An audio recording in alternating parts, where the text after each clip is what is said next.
Good morning మిత్రులందరికీ నమస్కారం. రాజీవ్ యువ వికాసం సబ్సిడీ రుణాలకు టోటల్ గా ఎన్ని దరఖాస్తులు వచ్చాయి, ఎన్ని లక్షల దరఖాస్తులు వచ్చాయి తెలుసుకోవాలనే ఆలోచన చాలా మందికి ఉంటుంది.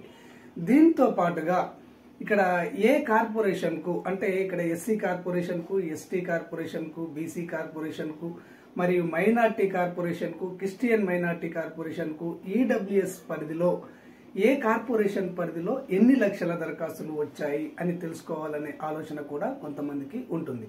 దీంతో పాటుగా మనకు ఏ కేటగిరీలో అంటే ఇక్కడ కేటగిరీ 1లో ఎన్ని లక్షల దరఖాస్తులు వచ్చాయి, కేటగిరీ 2లో ఎన్ని లక్షల దరఖాస్తులు వచ్చాయి, కేటగిరీ 3, కేటగిరీ 4 ఈ విధంగా 4 కేటగిరీల్లో ఏ కేటగిరీకి ఎన్ని లక్షల దరఖాస్తులు వచ్చాయి అని తెలుసుకోవాలనే ఆలోచన చాలా మందికి ఉంటుంది. ఎందుకంటే ఏ కేటగిరీలో తక్కువ దరఖాస్తులు వచ్చినట్టయితే ఆ కేటగిరీలో ఈ లోన్లు వచ్చే ఎక్కువ అవకాశం అనేది ఉంటుంది. ఈరోజు ఈ వీడియో ద్వారా టోటల్ గా ఈ రాజీవ్ యువ వికాసానికి ఎన్ని లక్షల దరఖాస్తులు వచ్చాయి, వివిధ కార్పొరేషన్ల వారీగా ఏ కార్పొరేషన్ కు ఎన్ని దరఖాస్తులు వచ్చాయి, ఆ తర్వాత ఏ కేటగిరీ పరిధిలో ఎక్కువ కాంపిటీషన్ ఉంది, ఏ కేటగిరీకి ఎన్ని లక్షల దరఖాస్తులు వచ్చాయి అన్న పూర్తి వివరాలను ఈరోజు ఈ వీడియో ద్వారా మీకు తెలియజేస్తాను. ఇక ముందుగా మీకు చెప్పేది ఏంటంటే, అంతర్నేత్ర ఛానల్ను వీక్షిస్తున్నారు, వెళ్ళిపోతున్నారు, అలా చేయకండి. మీకు చేతులెత్తి నమస్కరిస్తున్నాను. అంతర్నేత్ర ఛానల్ను ఆదరించండి. ఇది ప్రజా ప్రయోజనార్థము ఏర్పాటు చేయబడ్డటువంటి ఛానల్. డబ్బు సంపాదనే లక్ష్యంగా అంతర్నేత్ర ఛానల్ పనిచేయడం లేదు. ప్రజా ప్రయోజనార్థము ముఖ్యంగా వికలాంగులకు, వితంతువులకు, ఒంటరి మహిళలకు, వృద్ధులకు, పేదవారికి ఇక్కడ సమాచారాన్ని అందించాలనే ముఖ్య లక్ష్యంతో ఈ అంతర్నేత్ర ఛానల్ ఏర్పాటు చేయడం అనేది జరిగింది. కాబట్టి దయచేసి చూసిన వారు ఎవరైనా గానీ తప్పకుండా అంతర్నేత్ర ఛానల్ను సబ్స్క్రైబ్ చేసుకోండి. కొత్తగా అంతర్నేత్ర ఛానల్ను చూడడానికి వచ్చినటువంటి వారు కూడా తప్పకుండా అంతర్నేత్రను ఆదరించి సబ్స్క్రైబ్ చేసుకోండి. ఇక విషయంలోకి వెళ్ళినట్లయితే, రాజీవ్ యువ వికాసం ఈ సబ్సిడీ రుణాలకు టోటల్ గా ఇక్కడ తెలంగాణ రాష్ట్రం మొత్తంలో 16,23,000 దరఖాస్తులు వచ్చాయి అని చెప్పేసి ఇక్కడ ఆన్లైన్ లెక్కలు తెలియజేయడం అనేది జరుగుతుంది. వచ్చిన దరఖాస్తుల్లో 76% మంది అంటే 3వ వంతు మంది 2 లక్షలు, ఆ పై 3 లక్షలు, 4 లక్షల రూపాయలకే ఎక్కువగా దరఖాస్తులు చేసుకోవడం అనేది జరిగింది. ఎందుకంటే ఇక్కడ మెరుగైన యూనిట్లను ఏర్పాటు చేసుకోవడానికి, మంచి యూనిట్లను ఏర్పాటు చేసుకోవడానికి అవకాశం ఉంటుందని యువత భావించడం అనేది జరిగింది. దీంతో పాటుగా 2 లక్షలు, 3 లక్షలు, 4 లక్షల రూపాయలకు దరఖాస్తు చేసుకున్నట్లయితే ఎక్కువ సబ్సిడీ రావడం జరుగుతుంది అని వారి ఆలోచనగా ఉన్నట్టు మనకు తెలుస్తుంది. 2 లక్షల రూపాయలకు దరఖాస్తు చేసుకున్నట్టయితే 1,60,000 రూపాయల సబ్సిడీ వస్తుంది. ఇక్కడ 3 లక్షల రూపాయలకు దరఖాస్తు చేసుకున్నట్టయితే 2,10,000 రూపాయల సబ్సిడీ వస్తుంది. 4 లక్షల రూపాయలకు దరఖాస్తు చేసుకున్నట్టయితే 2,80,000 సబ్సిడీ వస్తుంది. ఇలా ఎక్కువ మొత్తం సబ్సిడీ వస్తుంది అని భావించే యువత 2 లక్షలు, ఆపై 3 లక్షలు, 4 లక్షల యూనిట్లకే ఎక్కువగా దరఖాస్తులు చేసుకున్నారు అని చెప్పేసి మనకు అర్థమవుతుంది. ముందుగా ప్రభుత్వం పేర్కొన్నట్టుగా కేటగిరీ 1 పరిధిలో 50,000 రూపాయలను 100% సబ్సిడీ తోటి అంటే 50,000 రూపాయలను ఫ్రీగా ఇస్తామని కేటగిరీ 1 కింద పేర్కోవడం అనేది జరిగింది. ఈ 50,000 రూపాయలు ఫ్రీగా ఎవరికి ఇస్తారు అంటే చిన్న వ్యాపారులకు ఇవ్వడం జరుగుతుందని ప్రభుత్వం పేర్కొంది. అంటే పూల వ్యాపారులు, పండ్ల వ్యాపారులు, తోపుడు బండ్ల వ్యాపారులు, రోడ్డు సైడ్ వ్యాపారం చేసుకునేటువంటి పెట్టి వెండర్స్ ఉంటారు కదా, వారికి ఈ 50,000 రూపాయలు ఫ్రీగా ఇవ్వాలని కేటగిరీ 1 కింద పేర్కోవడం అనేది జరిగింది. ఈ కేటగిరీ 1 పరిధిలో 50,000 ఫ్రీగా ఇచ్చేటువంటి కేటగిరీకి కేవలం 38,000 మంది మాత్రమే దరఖాస్తు చేసుకోవడం అనేది జరిగింది.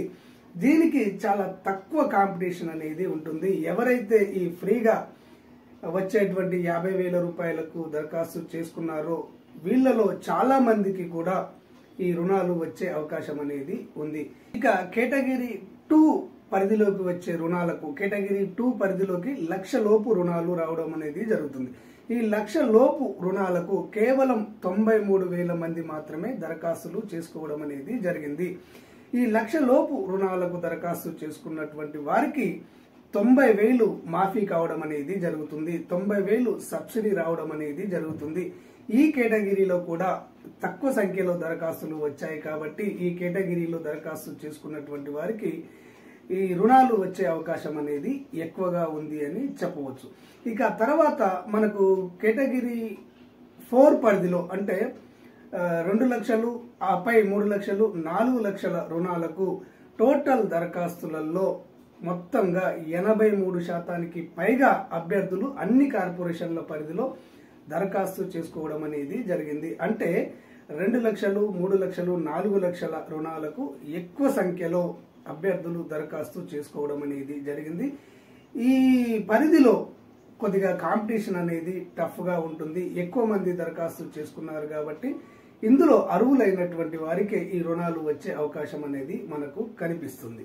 ఇక కార్పొరేషన్ల వారీగా ఏ కార్పొరేషన్ కు ఎన్ని లక్షల దరఖాస్తులు వచ్చాయి అన్న దానిని పరిశీలించినట్లయితే ఇక్కడ ఎస్సీ కార్పొరేషన్ పరిధిలో టోటల్ గా 3,92,000 మంది ఎస్సీ యువత దరఖాస్తు చేసుకోవడం అనేది జరిగింది. ఇక ఎస్టీ కార్పొరేషన్ పరిధిలో 1,83,000 మంది ఎస్సీ యువత దరఖాస్తు చేసుకోవడం అనేది జరిగింది. ఇక బీసీ కార్పొరేషన్ పరిధిలో 8,01,000 మంది దరఖాస్తు చేసుకోవడం అనేది జరిగింది.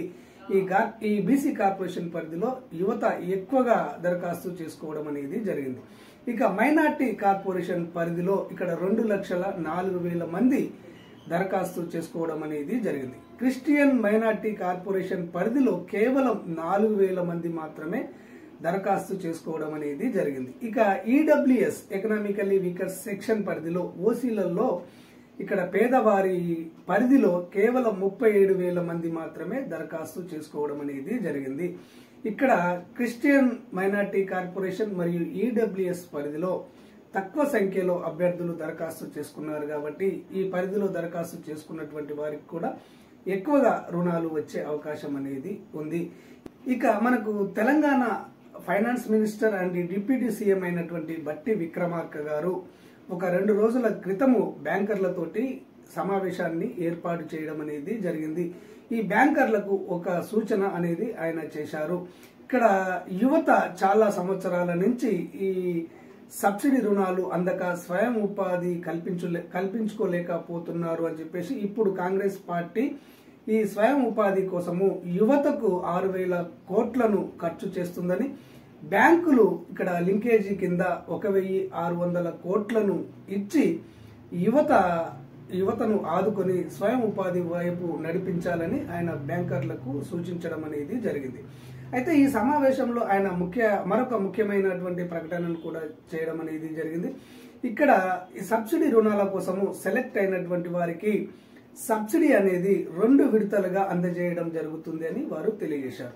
ఇక్కడ ఈ సబ్సిడీ రుణాలకు సెలెక్ట్ అయిన తర్వాత కొంత మొత్తంలో సబ్సిడీని రిలీజ్ చేస్తామని, ఆ తర్వాత ఈ సెలెక్ట్ అయినటువంటి వారు తమ యూనిట్ ను నెలకొల్పుకొని ఉపాధిని కల్పించుకున్న తర్వాత మిగతా సబ్సిడీని రిలీజ్ చేస్తామని వారు తెలియజేశారు. ఈ విధంగా 2 విడతలుగా కొంత అమౌంట్ ను రిలీజ్ చేస్తామని వారు తెలియజేశారు. ఇక్కడ సెలెక్ట్ అయిన తర్వాత ఎంత అమౌంట్ ని రిలీజ్ చేస్తారు, యూనిట్ ని నెలకొల్పుకున్న తర్వాత ఎంత అమౌంట్ ని రిలీజ్ చేస్తారు అన్నది వారు ప్రకటించలేదు. కానీ త్వరలో ఎంతెంత అమౌంట్ రిలీజ్ అవుతుంది 2 విడతల్లో అన్నది మీకు తెలియజేయడం అనేది జరుగుతుంది. ఇక తర్వాత బ్యాంకర్లకు ఆయన మరొక ముఖ్య సూచన చేశారు. ఈ ప్రభుత్వం ఇచ్చేటువంటి సబ్సిడీని ఇక్కడ గతంలో తీసుకున్నటువంటి లోన్లకు కానివ్వండి, ఈఎంఐలకు కానివ్వండి, ఇక్కడ బ్యాంకు వారు పెట్టుకోకుండా ఈ సబ్సిడీ మొత్తాన్ని కూడా ఈ రుణగ్రహీతలకు అందించాలి అని చెప్పేసి వారు బ్యాంకర్లకు సూచించడం అనేది జరిగింది. ఓకే ఫ్రెండ్స్, క్లారిటీగా అర్థమైంది అనుకుంటాను. ఈ సబ్సిడీ రుణాలకు సంబంధించి రాజీవ్ యువ వికాసం స్కీమ్ కు సంబంధించి ఇంకా ఫర్దర్ గా ఎలాంటి లేటెస్ట్ ఇన్ఫర్మేషన్ వచ్చినా గానీ ఆ ఇన్ఫర్మేషన్ ను ఉన్నది ఉన్నట్టుగా అంతర్నేత్ర ఛానల్ మీకు తెలియజేయడం అనేది జరుగుతుంది. ఈ సమాచారం మీకు వెంటనే తెలియాలి అంటే, మీరు అప్రమత్తంగా ఉండాలి అంటే తప్పకుండా అంతర్నేత్ర ఛానల్ను ఆదరించండి, సబ్స్క్రైబ్ చేసుకోండి. ధన్యవాదాలు.